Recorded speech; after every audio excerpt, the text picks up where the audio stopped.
Hello friends, ସମସ୍ତଙ୍କୁ ନମସ୍କାର। ଆଜିର ବ୍ଲଗକୁ ସ୍ୱାଗତ କରୁଛି। କାଲି ଆମେ ଶୁଣିଥିଲେ 3 ବର୍ଷ ବୟସରେ ପିଲାଙ୍କର କେମିତି ଲାଳନ ପାଳନ ଆଉ ତାଙ୍କର କ'ଣ ଡେଭଲପମେଣ୍ଟାଲ ବିକାଶ ହେବା କଥା। ଆଉ କାଲି ମୁଁ ଭୁଲି ଯାଇଥିଲି କହିବା ପାଇଁ ଯେ ବିପଦ ସଂକେତ ଲକ୍ଷଣ କ'ଣ ବୋଲି। ଆଉ ଆଜି ମଧ୍ୟ ଟୀକାକରଣ ବିଷୟରେ ଜାଣିବା କଥା କହିଥିଲି। ଟୀକାକରଣ ବିଷୟରେ ତ ଆମେ ଜାଣିବା, କାହିଁକି ନା ପ୍ରିଭେନ୍ସନ୍ ଇଜ୍ ବେଟର ଦ୍ୟାନ୍ କ୍ୟୁଅର୍। ଯଦି ଶିଶୁକୁ ଆମେ ପ୍ରିଭେନ୍ସନ୍ କରାଇପାରୁଛେ ତାହେଲେ ରୋଗ ଆକ୍ରାନ୍ତ ହେବାରୁ ତାକୁ ରକ୍ଷା କରିପାରିବା। ତା ପୂର୍ବରୁ କିନ୍ତୁ ଏଇ ଛୋଟ ଛୋଟ କଥା ଗୁଡ଼ାକ ଟିକେ ଶୁଣି ନେବା। କ'ଣ ବିପଦ ସଂକେତ ଲକ୍ଷଣ 3 ବର୍ଷ ଭିତରେ ଛୁଆର ଆମେ ଦେଖିପାରିବା। ଦେଖିବା ଯେ ଶିଶୁଟି ସିଡ଼ି ଓହ୍ଲାଇବା ଚଢ଼ିବାରେ କଷ୍ଟ ହେଉଛି, ବିନା ସାହାଯ୍ୟରେ ଖାଇପାରୁନାହିଁ, ବାପା ମାଙ୍କ ସାଙ୍ଗରେ ଭଲସେ କଥା କହିପାରୁନାହିଁ, ବା ଅନ୍ୟମାନେ କଥା କହୁଥିବା ବେଳେ ବାରମ୍ବାର ସେଇ କଥାକୁ ସେ ରିପିଟ୍ କରୁଛି। ଆଉ ତାଙ୍କୁ ବିଭିନ୍ନ ପ୍ରକାର ଖେଳ ନ ଦେଲେ ସେ ଖେଳି ପାରୁନାହିଁ, ବା 3 ବର୍ଷ ବୟସ ବେଳକୁ ତା ପାଟିରୁ ସବୁବେଳେ ଲାଳ ବାହାରୁଛି, ବା ସେ ସଠିକ୍ ଭାବରେ ଉଚ୍ଚାରଣ କରିପାରୁନାହିଁ, କି 2ରୁ 3ଟି ଶବ୍ଦ ସେ କହିପାରୁନାହିଁ। ଯଦି ଆମେ ଏମିତି ଦେଖୁଛେ ତାହେଲେ ଶିଶୁକୁ ତୁରନ୍ତ ଆଶା ଦିଦି ସହିତ ଆମେ କଣ୍ଟାକ୍ଟ କରିବା କଥା। ଏବେ ଆସନ୍ତୁ ଆମେ ଜାଣିବା ଶିଶୁକୁ ଅସୁସ୍ଥତା ସମୟରେ କେମିତି ସ୍ତନ୍ୟପାନ ଜାରି ରଖିବା। ସେଟା ମଧ୍ୟ ଗୋଟେ ବହୁତ ଗୁରୁତ୍ୱପୂର୍ଣ୍ଣ କଥା, ଯେଉଁଟାକି ମୁଁ ଛାଡ଼ି ଯାଇଥିଲି, କହିନଥିଲି। ଆଜି ସେ ବାବଦରେ ଟିକେ କହିବି। ଶିଶୁକୁ ଆପଣମାନେ ଦିନରେ ଅଧିକ ଥର ଶିଶୁକୁ ଘରୋଇ ଖାଦ୍ୟ ଦିଅନ୍ତୁ। ଶିଶୁ ନିଜେ ନିଜେ ହାତରେ ଯେମିତି ଖାଇପାରିବ ତାକୁ ସାହାଯ୍ୟ କରନ୍ତୁ। ସେ କେତେ ଖାଉଛି ତାର ଲକ୍ଷ୍ୟ ରଖନ୍ତୁ। ଖାଇବା ପୂର୍ବରୁ ଶିଶୁକୁ ସାବୁନରେ ହାତ ଧୋଇ ଦିଅନ୍ତୁ। ଆଉ ବାପା ମା ହିସାବରେ ଆପଣମାନେ କ'ଣ କରିପାରିବେ ବା ଶିଶୁଟିକୁ କ'ଣ ଶିଖାଇ ପାରିବେ।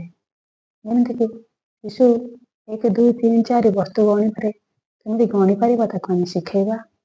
ଆଉ ଶିଶୁ ସାଙ୍ଗରେ ଆମେ ସାଧାରଣ ଖେଳନା ସାଙ୍ଗ ଖେଳିବା। ଆଉ ଶିଶୁ ସହିତ କଥା ହେବା ପାଇଁ ଉତ୍ସାହିତ କରିବା, ଗପ ଶୁଣାଇବା, ଗୀତ ଶୁଣାଇବା, ଆଉ ଖେଳ ଶିଖାଇବା।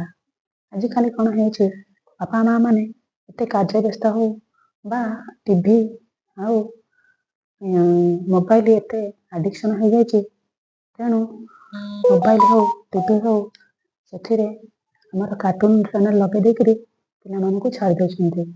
ପିଲାମାନେ ସେ କାର୍ଟୁନ ଦେଖି ଦେଖି ବା ନଟିଆ କମେଡି ଦେଖି ଦେଖି ଏତେ ଅଭ୍ୟସ୍ତ ହେଇଯାଉଛନ୍ତି, ଆଉ ସେମାନେ ଧୀରେ ଧୀରେ ମୋବାଇଲ ଛାଡ଼ି ପାରୁନାହାନ୍ତି। କିନ୍ତୁ ଆପଣମାନେ ଯଦି ବେଶୀ ସମୟ ଆପଣଙ୍କୁ କାମ କରିବାର ଅଛି, ଅଳ୍ପ ସମୟ ପାଇଁ ତାଙ୍କୁ ଆପଣମାନେ ଟିଭି ଦେଖାନ୍ତୁ, କିନ୍ତୁ ଆପଣଙ୍କର ବଳକା ସମୟ ଶିଶୁ ସାଙ୍ଗରେ ଉପଯୋଗ କରାନ୍ତୁ। ଗୀତ ଶୁଣାନ୍ତୁ, ଗପ ଶୁଣାନ୍ତୁ, ଖେଳ କରନ୍ତୁ, ତାଙ୍କ ସାଙ୍ଗରେ ବୁଲନ୍ତୁ, ବାହାର ଜିନିଷ ଦେଖାନ୍ତୁ। ଆସନ୍ତୁ ଏବେ ଆଉ ଟିକେ ଜାଣିବା ପରିଷ୍କାର ପରିଚ୍ଛନ୍ନତା ଓ ବିଶୁଦ୍ଧ ପାନୀୟ ଜଳ। ଏହା କେମିତି ଉତ୍ତମ ସ୍ୱାସ୍ଥ୍ୟର ମୂଳ ମନ୍ତ୍ର ଅଟେ ତାହା ଆମେ ଜାଣିବା। ମା ହିସାବରେ ନିହାତି ତାଙ୍କ ଦାୟିତ୍ୱ ରହୁଛି ଯେ ସେ ଖାଦ୍ୟ ରାନ୍ଧିବା, ପରସିବା ଓ ଖାଇବା ପୂର୍ବରୁ କିମ୍ବା ଶୌଚ ହେବା ପରେ ସାବୁନ ଓ ପାଉଁଶରେ ହାତ ପରିଷ୍କାର ଭାବରେ ଧୋଇବା ଉଚିତ। ପାଉଁଶ ତ ଆଜିକାଲି ଆଉ ମିଳୁନାହିଁ, ତେଣୁ କିନ୍ତୁ ଗାଁ ଗହଳିରେ ପାଉଁଶ ବ୍ୟବହାର କରୁଛନ୍ତି। ଯଦି ଆପଣମାନେ 5 ଟଙ୍କା 10 ଟଙ୍କାର ଯେଉଁ ସାବୁନ ମିଳୁଛି ତାକୁ ଯଦି ଆପଣ ହାତ ଧୁଆ ସ୍ଥାନରେ ରଖିପାରିବେ ତାହେଲେ ହାତ ଧୋଇ ପାରିବେ।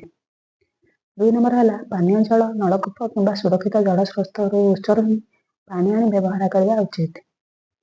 ପାନୀୟ ଜଳକୁ ସର୍ବଦା ଘୋଡ଼ାଇ ରଖିବା ଉଚିତ। ଆଉ ପାଣି କାଢ଼ିବା ସମୟରେ ହାତ ଡଙ୍କିର ବ୍ୟବହାର କରିବା ଉଚିତ। ଆଉ ସବୁଠୁ ବେଷ୍ଟ ହେବ ଯଦି ଆମେ ପାଣିକୁ ଗରମ କରି ଫୁଟାଇ ତାକୁ ଥଣ୍ଡା କରି ଆମେ ବ୍ୟବହାର କରିବା, ତା ଦ୍ୱାରା ଆହୁରି ଆମକୁ ବହୁତ ଉପଯୋଗୀ ହେଇପାରିବ।